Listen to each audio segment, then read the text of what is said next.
యెహోషువ గ్రంథం 2వ అధ్యాయం 14వ వచనం. అందుకు ఆ మనుష్యులు, ఆమెతో, ఆ మనుషులు అంటే ఎవరు? వేగుల ఇప్పుడు మనం మాట్లాడుకున్నాం కదా, వేగుల వారు. అందుకు ఆ మనుష్యులు ఆమెతో, నీవు మా సంగతి వెల్లడి చేయని ఎడల, నీవు మా సంగతి నువ్వు ఎవరికి చెప్పలేదు గనుక మీరు చావకుండునట్లు, నీవు చావకుండునట్లు మీ ప్రాణములకు బదులుగా, నీ ప్రాణములకు బదులుగా మా ప్రాణమిచ్చెదము. వావ్, నీ ప్రాణానికి బదులుగా ఏమిస్తాం మేము? మా ప్రాణం ఇస్తాం.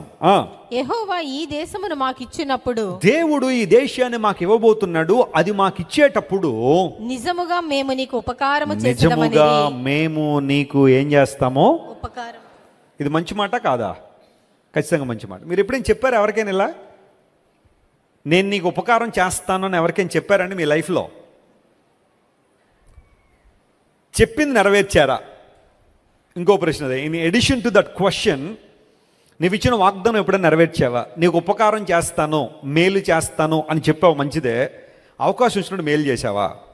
వీళ్ళు ఏమన్నారంటే, వేగు వారు ఎరుకోకు రాగానే రాహాబు దగ్గరికి వచ్చారు. రాహాబు వారిని తీసుకెళ్ళి ఎక్కడ దాచిపెట్టింది? మిద్దె మీద దాచిపెట్టింది. ఎందుకంటే ఆల్రెడీ రాజుగారికి వర్తమానం వచ్చేసింది, ఎవరో వచ్చారట, స్ట్రేంజర్స్ ఈ ప్రాంతం అంతా వేగు చూడడానికి వచ్చేసారట అనగానే వీళ్ళని పైన దాచిపెట్టింది. ఇప్పుడు దాచిపెట్టి వాళ్ళు రాగానే వాళ్ళకి ఏం చెప్తుందంటే, అయ్యా మీరు ఎవరి కోసం వెతుకుతున్నారో వాళ్ళు వచ్చిన మాట వాస్తవమే, కానీ వాళ్ళు ఇప్పుడు ఏం చేశారు, ఇక్కడ నుంచి వెళ్ళిపోయారు. ఇప్పుడు ఒక ధర్మ సందేహం అడుగుతాం, జాగ్రత్త వినండి అందరూ. రాహాబు అబద్ధం ఆడిందా లేదా? అక్కడ ఆడలేదా? ఆడిందా?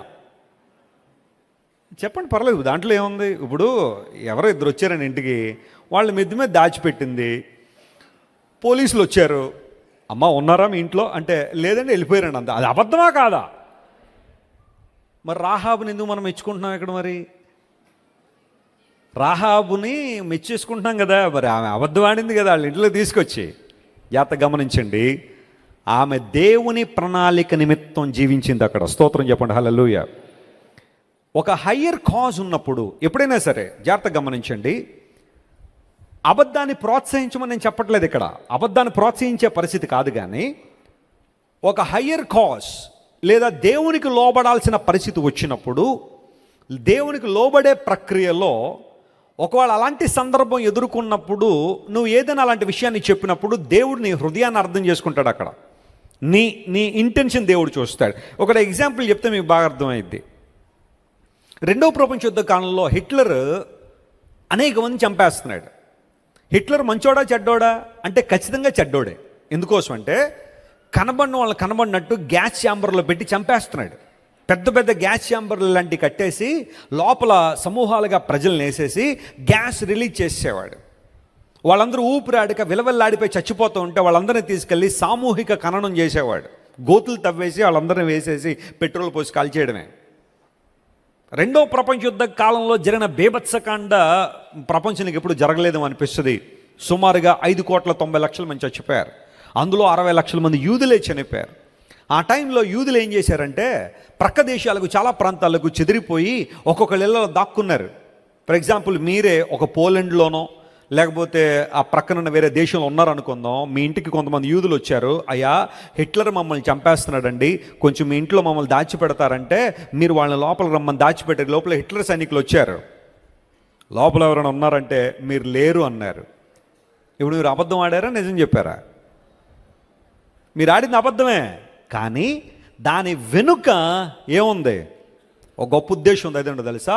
ఒక నరహంతకుడు, ఒక భయంకర వ్యక్తి హిట్లర్ చేతిలో పడకుండా వారిని కాపాడినట్లుగా, సార్ ఇక్కడ ఎవరు లేరండి అనడం అది అబద్ధం కాదు, లేదా అతి తీవ్రమైన పరిస్థితి కాదు.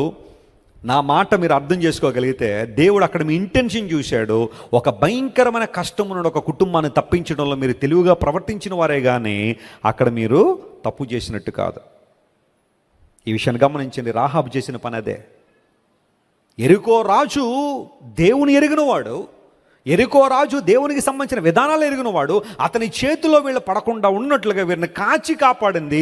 అందుకుగానే ఒక మాట అలా చెప్పినందువలన అది ఆమెకు ఉరి కాలేదు. ఒకవేళ నిజంగా ఆమె అబద్ధం ఆడుంటే ఆ తర్వాత కాలంలో రాహాబును ఖచ్చితంగా దేవుడు యేసు ప్రభు వంశావళిలో చేర్చేవాడు కానే కాదు. ఒక హయ్యర్ కాజ్కి తను తాను సమర్పించుకుంది కాబట్టి ఆ వేగు వారిని కాపాడాలని నిర్ణయించుకుంది. ఈ విషయాన్ని జాగ్రత్తగా గుర్తుపెట్టుకోవాలి. ఇప్పుడు వీళ్ళు అన్నారు, నీవు నన్ను దాచిపెట్టావు గనుక, ఒక శ్రమ నుండి మమ్మల్ని కాపాడావు గనుక, ఒక ఇబ్బంది నుండి మమ్మల్ని కాచావు గనుక, ఖచ్చితంగా మా సమయం వచ్చినప్పుడు నీకేం చేస్తామో మేలు చేస్తాం, ఉపకారం చేస్తాం. వాట్ ఎ వండర్ఫుల్ పీపుల్ వీళ్ళు దేవుని యొక్క వాక్యాన్ని అనుసరించిన వారుగా, దేవుని ప్రణాళికల్లో పాలిభాగస్వామి వేగువారు.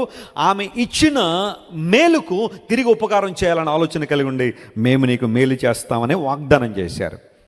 మీరు ఇంతవరకు విన్న దైవ సందేశం మరియు దేవుని సేవకులు చేసిన ప్రార్థన మీకు ఆశీర్వాదకరముగా ఉన్నదని విశ్వసించుచున్నాము. ఈ సందేశాన్ని మీ స్నేహితులకు, బంధువులకు షేర్ చేయండి. మీకు ఏదైనా ప్రార్థన అవసరత ఉన్నచో మా ఫోన్ నంబర్లకు కాల్ చేయండి. దేవుడు మిమ్మల్ని ప్రేరేపిస్తే విశ్వాసంతో సాగుచున్న ఈ పరిచర్యను ప్రోత్సహించండి. మరిన్ని వర్తమానాలు, పాటలు వినుటకు జాన్ వెస్లీ మినిస్ట్రీస్ అను మా యూట్యూబ్ ఛానల్ను సబ్స్క్రైబ్ చేసుకొనండి. ప్రభువైన యేసుక్రీస్తు కృప మీకు తోడైండును గాక.